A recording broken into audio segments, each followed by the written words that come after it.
오늘은 사사기 3장 12절부터 마지막 절까지 있는 말씀, 모압을 강성하게 하신 하나님, 이러한 제목으로 함께 은혜를 나누겠습니다. 오늘은 지난 시간 온니엘 사사에 이어서 두 번째 사사 에훗의 이야기입니다. 이스라엘 백성들이 8년간 메소포타미아의 구산 리사다임에게 압제를 당하다가 온니엘을 통해 40년간 평온을 회복합니다. 그런데 사사 온니엘이 죽은 다음 이스라엘 자손들이 또 여호와의 목전에서 악을 행했다. 12절이죠. 이스라엘 자손이 또 여호와의 목전에서 악을 행하니라. 그래서 그 결과가 뭐냐면 40년 동안 이어온 평화가 중단됐다는 거죠. 성경은 그 이유를 뭐라고 말했냐면 이스라엘 자손들이 또 여호와의 목전에서 악을 행했기 때문이라고 증언합니다. 이스라엘 자손들이 누렸던 40년간의 평화는 사사 온니엘이 죽자 깨지고 그 땅은 다시 모압 왕 에글론에 의해 압제가 시작됐어요. 그 기간이 오늘 성경에 보니까 18년이다. 18해 동안 그랬다. 이스라엘 백성들은 다시 고통 가운데 하나님께 부르짖게 되자 하나님은 이제 사사 에훗을 보내서 그들을 고통에서 구원하시고 오늘 본문 마지막 절에 있는 것처럼 80년간 평온하게 했다. 평화를 누리게 했다 그랬어요. 여러분, 우리가 이러한 사사기 이야기에서 주목하는 것은 이 반복되는 이 일입니다. 사사기 4장에 가면요, 사사 드보라가 등장할 때 똑같은 패턴이 반복됩니다. 이스라엘 자손이 또 여호와의 목전에서 악을 행하자 이번에는 하나님이 가나안 왕 야빈의 손에 20년간 이스라엘을 파셨다 그랬어요. 에훗 사사가 이스라엘을 구원하여 80년 동안 평온했던 이스라엘은 다시 가나안 왕 야빈에 의해서 20년간 고통을 받게 됩니다. 여러분, 이스라엘 자손들은 반복되는 하나님의 구원하심에도 불구하고 또다시 악을 행하는 일을 반복합니다. 그러면서도 우리가 참 흥미로운 것은 이들의 삶에 아무런 변화가 없다는 거예요. 사람이 실수를 통해 좀 배워야 되는데 이스라엘은 그렇지 못했다는 겁니다. 여러분, 우리 인간은 하나님의 간섭이 없이, 하나님이 우리를 간섭하지 않는다는 것은 관계가 끊어졌다 그 뜻이에요. 내가 잘못을 하는데도 하나님이 아무런 간섭을 하지 않아요. 그 사람이 제일 불쌍한 사람이죠.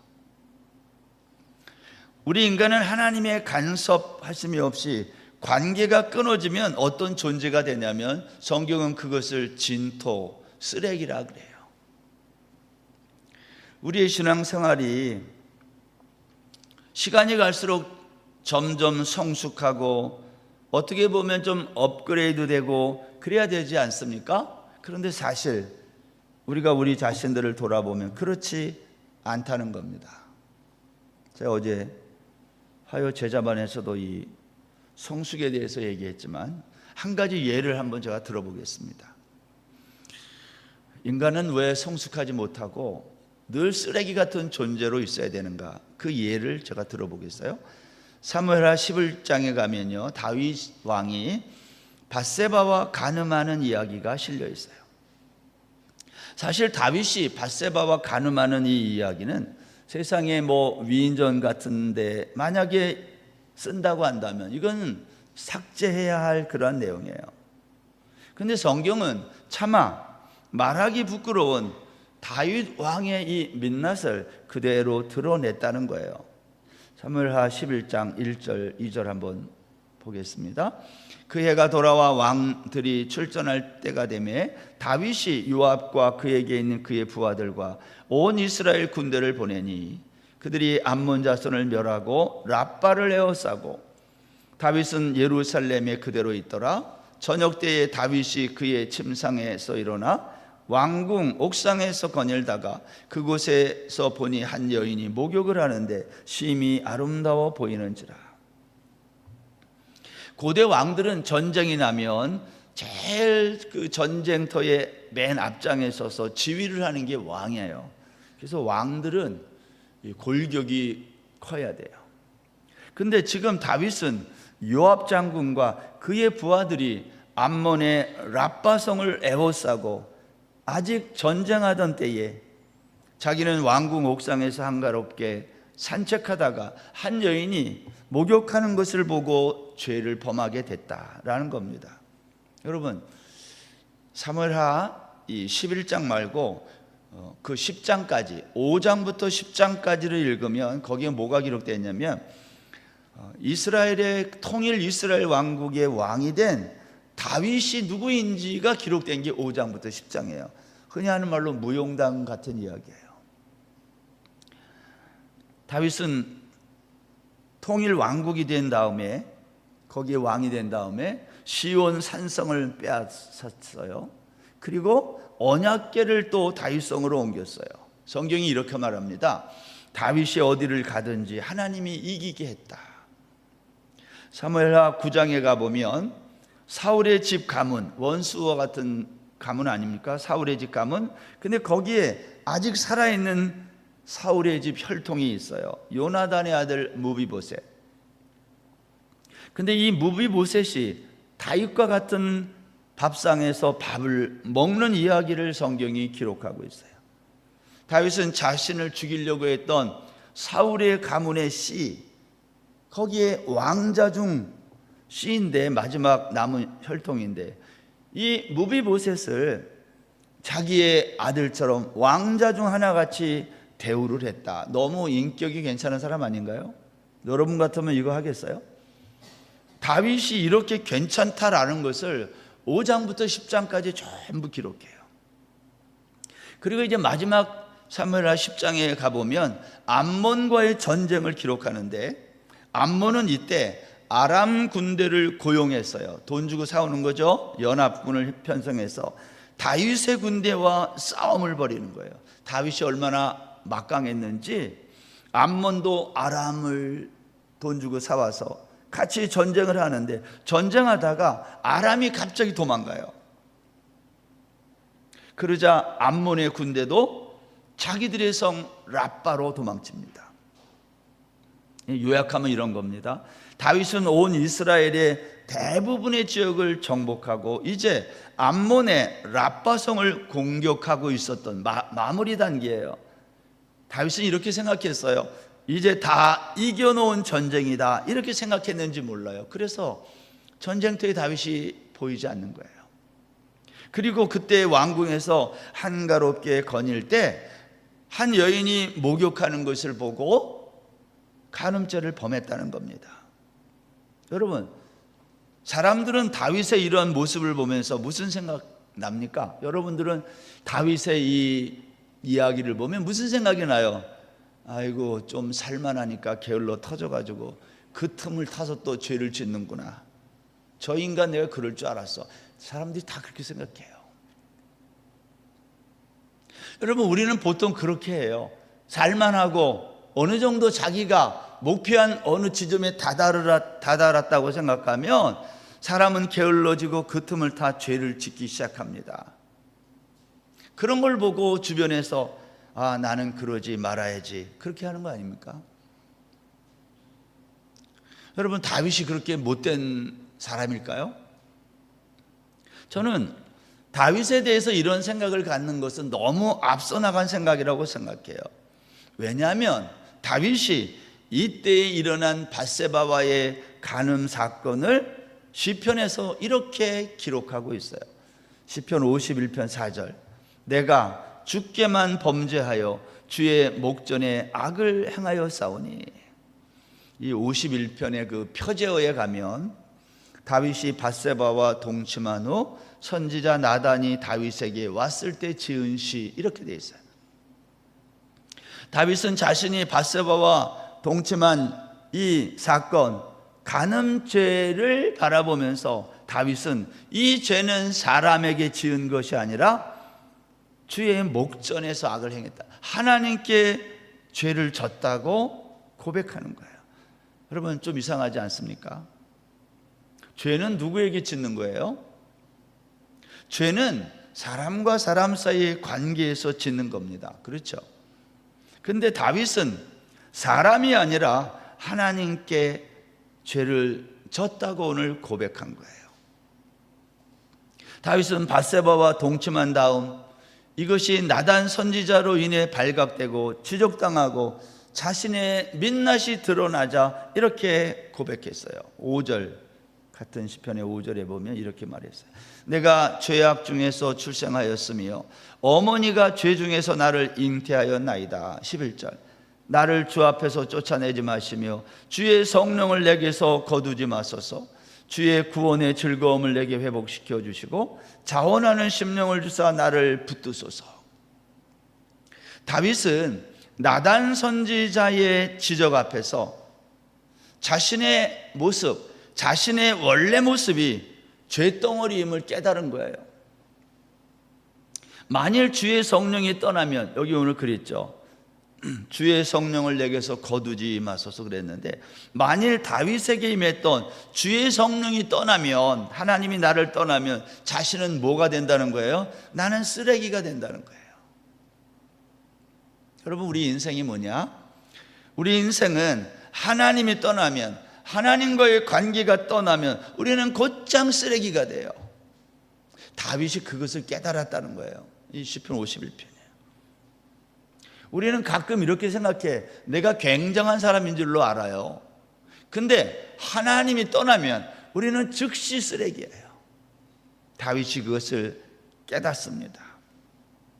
그리고 이어서 이렇게 말했어요. 16절 17절 주께서는 제사를 기뻐하지 아니하시나니 그렇지 아니하면 내가 드렸을 것이라. 여기 제사를 기뻐하지 아니하신다는 것을 이제 아는 거예요. 만약 기뻐하셨다면 내가 드렸을 것인데 하나님이 제사를 기뻐하지 않았다는 거예요. 주는 번제를 기뻐하지 아니하시나이다. 그러고 나서 17절에 이렇게 말해요. 이게 중요한 구절인데요. 하나님께서 구하시는 제사는 상한 심령이다. 여러분 제사가 뭐예요? 제사는 짐승을 잡아 드리는 번제 같은 거예요. 행위입니다. 다윗에게 있어서 제사는 뭘까요? 가는 곳마다 주변 나라들과 전쟁에서 이긴 거, 그게 다윗에게는 제사예요. 근데 하나님이 원한 것은 그게 아니라는 거예요. 내가 원한 것은 너의 그러한 행위, 제사가 아니라 상한 심령이다. 다윗이 지금 그것을 말하고 있어요. 그걸 깨달은 거예요. 상한 심령이란 뭘까요? 통회하고 자복하고 부르짖는 것. 다윗은 자신이 인생의 가장 높은 꼭대기에 올라갔을 때 밧세바와 간음한 거예요. 여러분 이것은 인간 다윗의 본래의 모습을 고발하는 거예요. 다윗은 어떤 인간이냐? 이게 진짜 다윗이라는 거예요. 하나님이 떠나면 너도 별 수 없이 이런 인간이야. 그 민낯을 고발한 거거든요. 여러분 이스라엘 자손들이 우리 이제 사사기로 돌아오면 사사가 죽잖아요. 그러면 성경이 반드시 여기서 반복하는 문장이 나오는데 또 아니면 다시 여호와의 목전에서 악을 행했다. 이게 계속 나와요. 인간은 사사가 사라지면 악을 행한다는 거예요. 그동안 다윗이 승승장구한 것은 다윗이 잘해서가 아니라는 말 아닐까요?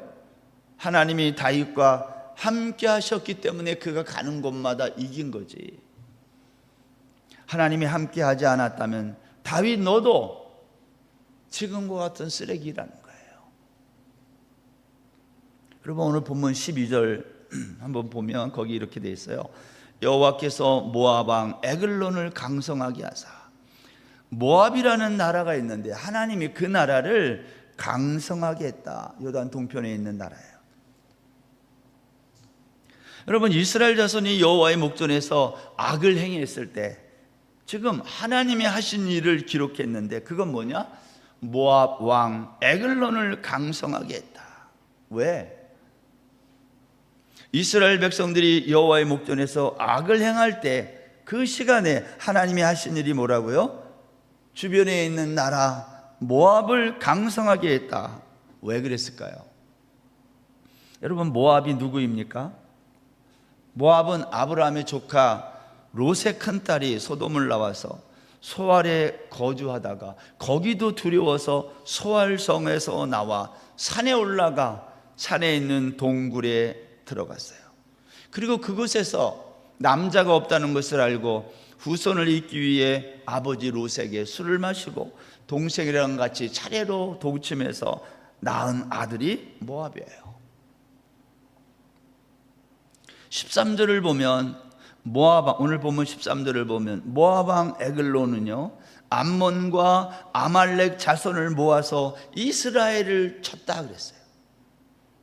여기 모압 말고 암몬은 누구이고 아말렉은 또 누구입니까? 암몬은 롯의 작은 딸이 언니랑 똑같이 아버지에게 술 먹이고 동침해서 낳은 아들이 암몬이에요. 아말렉은 누구예요?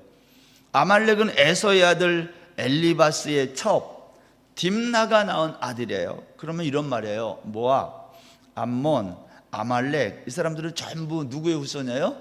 이스라엘의 후손이에요. 다 같은 혈통이에요, 사실. 그런데 이들이 연합해서 지금 누구를 쳐서 공격하고 있어요? 이스라엘을 쳐서 정복한 거예요. 신명기 2장에 가면 이스라엘 백성들이 요단 동편 광야를 지날 때, 출애굽 얘기입니다. 그때 모압 땅을 지나가게 됐을 때 하나님이 모세에게 이렇게 말했어요. 신명기 2장 9절 여호와께서 내게 이르시되 모압을 괴롭히지 말라 그와 싸우지도 말라 그 땅을 내가 내게 기업으로 주지 아니하리니 이는 내가 롯 자손에게 아르를 기업으로 주었습니다. 무슨 말이죠?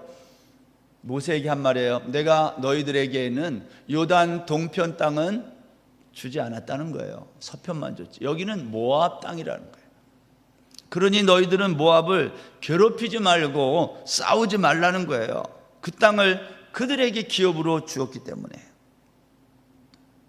오늘 본문에서 하나님은 모압을 지키시고 보호하실 뿐 아니라 강성하게 했다 그랬어요. 제가 앞에서 질문했어요. 왜 그러면 하나님은 이 모압을 강성하게 했을까? 그 이유가 뭐겠어요? 그 이유는 여호와의 목전에서 악을 행하는 이스라엘을 대적하기 위해 하나님은 모압을 강성하게 한 거예요. 그러니까 모압은 누구냐면 이스라엘 자손을 위해 하나님이 준비하신 몽둥이, 그게 모압이에요. 여러분, 나를 힘들게 하고 괴롭히는 사람이 옆에 있으면 그 사람은 하나님이 나를 위해 준비한 나의 몽둥이에요. 저는 지금도 초등학교 다닐 때 6학년 담임 선생님이 잊혀지지 않는 선생님 중에 한 분이에요. 그 선생님 별명이 호랑이 선생님이에요. 얼마나 엄하게 가르치는지 학교 가는 게 아니라 매일 매 맞으러 갔어요. 매일 시험을 보는 학교가 어디 있어요? 근데 그 선생님은 매일 시험 봐.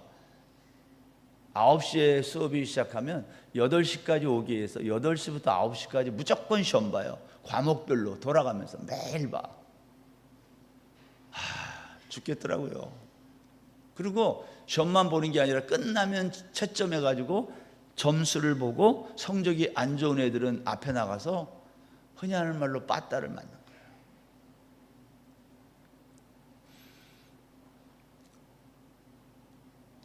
빠따를 어떻게 맞냐면 학기 초에 선생님한테 말을 해.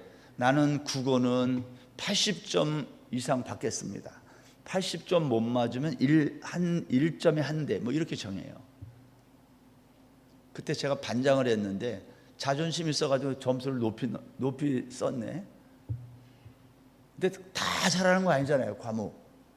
제가 예능 쪽을 못했는데 음악, 어느 날 점수를 받았는데 40몇 점을 받은 거예요. 그날 매를 맞는데 너무 많이 맞아. 그날은 손바닥을 때렸는데 다 맞고 나서 화장실에 갔는데 소변을 보려고, 그때가 겨울인데 이게 자크를 못 내려요. 이게 부어가지고 손이 얼마나 맞았는지. 오늘날 같으면 벌써 뭐 교장실에 전화하고 그랬겠지만 그때는 그렇게 맞는 게 일상이니까. 그때는 그 선생님이 너무 싫었어요. 매일 또 반장이라고 또 맞고 계속 맞는 거예요, 하루 종일. 근데 나중에 그 선생님 때문에 내가 공부를 매일 했어요. 그 선생님은 나의 몽둥이 같은 사람. 하나님이 나를 위해 보낸 선생님. 왜 모압을 강성하게 했을까요? 하나님은 이스라엘을 위해 모압이라는 몽둥이를 준비하실 거예요. 근데 여러분, 몽둥이는요, 사용 용도가 끝나면 폐기 처분하는 거예요. 이스라엘에게 모압은 그런 존재예요. 하나님의 몽둥이로 쓰임 받다가 그 용도가 끝나면 그냥 폐기 처분하는. 하나님이 모압 왕 에글론을 강성하게 하신 것은 모압을 통해 이스라엘의 민낯을 보게 하기 위함이에요. 동시에 그로 인해서 어떻게 해요? 하나님께 부르짖게 하는 거예요. 저는 매일 맞으니까 안 맞으려고 공부를 죽어라 했어요, 열심히. 집에 가면 우리 아버지께서, 부친께서 또 집안일을 그렇게 많이 시키네. 공부도 해야 되는데, 놀아야 되고, 얼마나 할 게 많은데 죽어라 공부를 하는 거예요.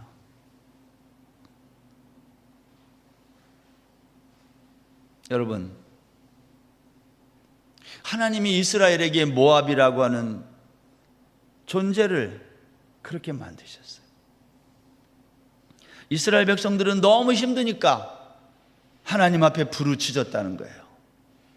마치 다윗에게 목욕하는 밧세바를 보내자 다윗이 밧세바와 동침함으로 자신의 민낯을 만천하에 공개한 것과 같은 거예요. 네가 가는 곳마다 싸움에서 이긴 것은 내가 용맹해서가 아니라 너는 한 여인을 보고 욕정을 제어하지 못하는 쓰레기와 같은 존재임을 알라는 거예요. 여러분, 우리는 나의 민낯을 보는 순간 그 고통을 견딜 수 없어서 부르짖는 거예요. 여러분, 시편 51편에서 밧세바의 사건으로 인해 통회하고 자복하는 심령으로 다윗은 부르짖은 것처럼 오늘 본문에서 이스라엘 자손들 역시 여호와께 모압 때문에 부르짖었어요. 15절 보세요. 이스라엘 자손이 여호와께 부르짖음에 여호와께서 그들을 위하여 한 구원자를 세우셨으니 그는 곧 베냐민 사람 게라의 아들 왼손잡이 에웃이라. 그래서 부르짖는 사람이 복받은 사람이에요. 여호와께 부르짖었더니 하나님이 한 구원자를 세우셨는데 그 사람이 사사 에웃이라는 거예요. 오늘 본문 5절 하반절부터 그 이하에는요, 이 에웃 사사가 어떻게 이스라엘을 모압 왕 에글론의 압제로부터 구원했는지를 기록했어요. 근데 여기 좀 이상한 게 있어요. 왜냐하면 하나님이 모압 왕 에글론을 제거하기 위해 사용한 방법이 조금은 치사한 방법이에요. 자객을 보내듯이 정정당당한 방법처럼 보이지 않아요. 사사가 에웃이요 자객이 되어서 오늘 성경에 보면 길이가 한 규빗되는 좌우의 날선 검을 오른쪽 허벅지 옷 속에다 차고 50cm 정도 되거든요. 그 긴 칼이에요. 여기 허벅지 50cm 되는 사람 그렇게 많은지 잘 모르는데 50cm 칼을 여기 찼다? 이거 감추기 쉽지 않아요. 근데 그거를 차고 들어가서 곡물을 바치러 들어간 사람처럼 에웃이 위장했어요. 에글론에게. 그리고 에글론에게 곡물을 다 바친 다음에 에글론에게 뭐라고 말했어요? 왕이여, 내가 은밀하게 할 말이 있습니다. 그랬더니 에글론이 무슨 좋은 소식인가 하고 사람들 다 보내고 혼자 다락방에 홀로 앉아 있을 때 에훗이 그의 오른쪽 허벅지에 칼을 빼내어 에글론을 찔러 죽여요. 22절 보세요. 칼자루도 나를 따라 들어가서 그 등이 등 뒤까지 나갔고 그가 칼을 그의 몸에서 빼내지 아니하였으므로 기름이 칼날에 엉겼더라. 얼마나 세게 찔렀으면 칼자루도 들어갔을까요? 에훗이 왼손잡이라고 그랬잖아요. 그러니까 칼을 오른쪽 허벅지에 차고 왼손으로 그걸 잡아가지고 빼면서 찌르니까 이게 이제 탄력을 받은 거지. 얼마나 힘있게 깊숙이 찔렀는지 칼자루까지 들어가고 칼끝이 등 뒤까지 나왔다. 칼을 빼지 않아서 기름이 그 칼날에 엉겼다는 거예요. 여러분, 성경이 참 재미있는 게 모압 왕 에글론의 최후를 자세하게 기록했어요. 은밀하게 할 말이 있다고 하자 에글론이 아무도 없는 다락방에 홀로 있을 때 만납니다. 무슨 말을 할까, 좋은 말을 할까, 그러한 기대감으로 자리에서 일어날 때에 에훗이 긴 칼을 숨겨가지고 그걸로 찔렀어요. 여러분, 보통 왕을 만나는데 다 호위병들이 있지 않을까요? 들어갈 때 다 검색대 통과하지 않을까요? 옛날이나 지금이나. 근데 그 긴 칼을 숨겨가지고 들어갔는데 이거 어떻게 들키지 않았을까? 이것도 이상해요. 이런 걸 거예요. 저 왼손잡이, 오늘날로 말하면 정상인이 아닌 거예요. 장애인이거든요, 에훗이. 아마 그러한 약점이 통한 거예요. 조사할 것도 없다. 저런 인간이 가서 뭘 어떻게 할 거냐. 그랬는지 모르지만 아무튼 칼을 숨겨가지고 들어가서 에글론이 죽은 겁니다. 저는 에글론이 죽은 이 모습을 보면서 성경이 17절에 보면 에글론을 뭐라고 그랬냐면 매우 비둔한 자라, 살찐 사람.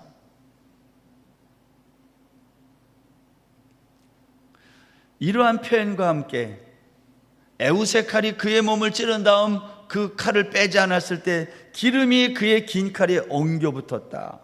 이 표현은요, 에글론의 탐욕스러운 이미지를 우리에게 심어줘요. 보세요. 에글론은 강성한 모압의 왕이었어요. 근데 에글론은 누군가에게 붙잡혀서 죽은 게 아닙니다. 그는 자신의 선택에 의해 죽은 거예요. 그것도 왼손잡이 사사 에훗에게 죽었어요.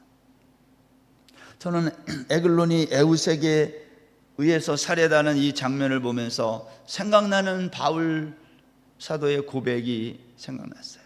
고린도전서 1장 27절에 보면 그러나 하나님께서 세상에 미련한 것들을 택하사 지혜 있는 자들을 부끄럽게 하려 하시고 세상에 약한 것들을 택하사 강한 것들을 부끄럽게 하려 하시며 하나님께서 세상에 천한 것들과 멸시받는 것들과 없는 것들을 택하사 있는 것들을 폐하려 하시나니 이는 아무 육체도 하나님 앞에서 자랑하지 못하게 하려 하십니다. 하나님이 나를 강성하게 할 때에 조심해야 된다는 거 아닙니까? 이유가 있으니까 나를 강성하게 하는 거예요. 써먹으려고. 그것도 모르고 강성해지기만 하면 됩니까? 아닌 거예요. 아무 육체도 하나님 앞에 자랑할 것이 못 된다. 바울의 이 말이 마음에 와닿습니다. 여러분, 오늘 본문에 보면 에훗은 에글론을 살해한 다음 다락문을 닫아 잠근 다음 빠져나갔다 그랬어요. 신하들이 왕이 서늘한 방에서 볼일을 본다고 했는데 볼일을 너무 오래 보시는 거예요. 나오지 않아요. 결국 열쇠를 열어서 보니 이미 죽어 엎드려졌다. 에글론이 죽은 다음에 사사 에훗은요, 나팔을 불어 백성들을 다 모은 다음에 요단강 나루터에서 모압 사람을 한 사람도 남기지 않고 약 10,000명을 죽였다. 27절 보세요. 그가 이르러 에브라임 산지에서 나팔을 불매 이스라엘 자손이 산지에서 그를 따라 내려오니. 왜 이스라엘 백성들은 산에서 내려왔을까요? 모압의 압제로 인해서 다 숨어 살았던 거예요. 그들이 모압이 죽었다는 말을 듣고 에웃의 나팔 소리를 듣고 산에서 다 내려오고, 28절, 그들에게 이르되 나를 따르라. 여호와께서 너희의 원수들인 모압을 너희의 손에 넘겨주셨느니라 하며 무리가 에웃을 따라 내려가 모압 맞은편 요단강 나루를 장악하여 한 사람도 건너지 못하게 하였고, 그때에 모압 사람 약 10,000명을 죽였으니 모두 장사요 모두 용사라 한 사람도 도망하지 못하였더라. 모압 사람들이 이스라엘 땅에 이렇게 많이 들어와 살았어요. 이 사람들이 다 뭐 했겠어요? 이스라엘 백성들을 괴롭혔던 거예요. 그들이 약 10,000명인데 한 명도 남기지 않고 요단 나루터에서 그 길목을 지켜 다 죽인 거예요. 여러분, 모압이라는 나라를 생각해 보십시오. 모압이 왜 이스라엘을 압제했을까? 힘이 세졌으니까. 누가 모압의 힘을 강하게 만들었어요? 하나님이 강하게 만들었어요. 에글론은 자신의 강성함이 그 원인이 자신에게 있는 줄로 알았던 거예요. 그러나 사실은 하나님이 강하게 만든 거예요. 여러분, 오늘날 이 세상에 힘 있는 나라 있고 힘 있는 사람이 있어요. 그 힘은 다 누가 준 거예요? 성경은 하나님이 그렇게 힘을 줬다는 거예요. 뭐 때문에? 저와 여러분을 위한 몽둥이로 쓰려고. 그 사람들 때문이 아니에요.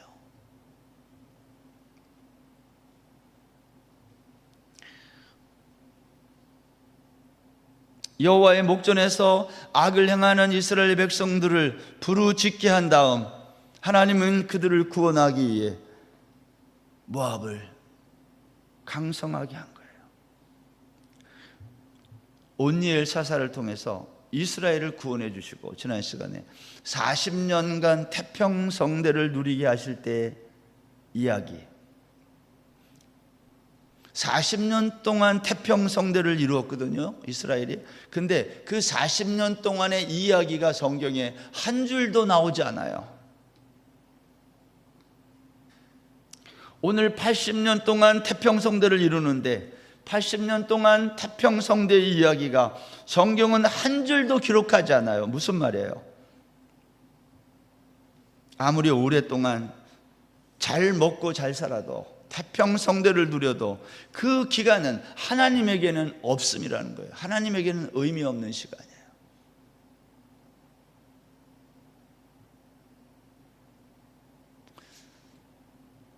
저희 집이 어렸을 때 우리 부친이 직장 다니면서도 하여간 부업을 많이 했어요. 돼지도 키우고 막 그랬는데, 그 돼지 키우면 그거 다 똥 치우고 뭐 이런 거 다 누가 해요? 제가 해요. 만만한 게 나니까. 그러니까 제가 놀 시간이 없어. 그런 거 다 아버지를 도와드려야 돼. 근데 제가 돼지를 키우면서 우리 아버님이 돼지를 진짜 진심으로 키워요. 잘 먹여요. 왜 그렇게 해요? 무게 잘 나가게 해서 팔아먹으려고, 돈 많이 받고. 그 돼지가 그거 알았을까요? 자기 이렇게 잘 먹이고 이렇게 잘해주는 이유가 뭘까? 쟤는 학생처럼 보이는데 매일 자기한테 와서 저렇게 집단 깔아주고 잘 먹이고 맨날 저러지? 자기를 위해서 그러는 줄로 알았을 거예요. 그렇지 않잖아요.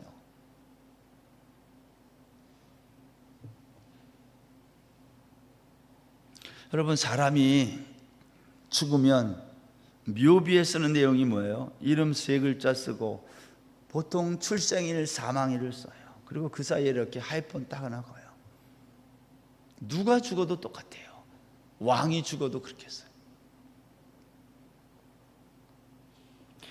다시 말하면 인간이 이 세상에 태어나서 죽는다 그럴 때 그 사이에는 아무것도 없어요. 그게 우리 인생의 모습이에요. 아무리 태평성대를 80년 누리면 뭐예요? 성경은 그것에 관심이 없는데 하나님은 그걸 없다고 생각하고 아무것도 안 써요. 영원하신 하나님의 시간에는 40년의 태평성대, 80년의 태평성대는요 없음과 같은 거 아닌가요? 사랑하는 여러분, 모압의 강성함을 부러워하지 않기 바랍니다. 주변에 나보다 잘 나가는 사람 부러워하지 마세요. 우리나라보다 잘 사는 주변의 강대국들 부러워하지 마십시오. 하나님에게는 없는 시간이고 다 모압과 같은 하나님의 몽둥이로 쓸 거예요. 우리의 관심은 40년, 80년의 태평성대에 있는 것이 아닙니다. 사사기는 우리에게 그것을 깨닫으라고 말하고 있어요. 하나님이 나에게 대적을 보내실 때가 있어요. 구산 리사다임처럼 2배나 나쁜 놈을 보내실 때도 있어요. 그러나 목적은 다 하나예요. 티끌과 같은 나에게 하나님의 영원한 생명을 쏟아부어 나를 하나님의 백성 삼기 위해서, 하나님 나를 이렇게 힘들게 하는 거예요. 여러분, 삶이 너무 힘들 때 꼭 이 말씀을 기억하십시오. 그 몽둥이는 쓰임 받으면 버려지는 존재인 거예요. 그걸 부러워하면 안 돼요.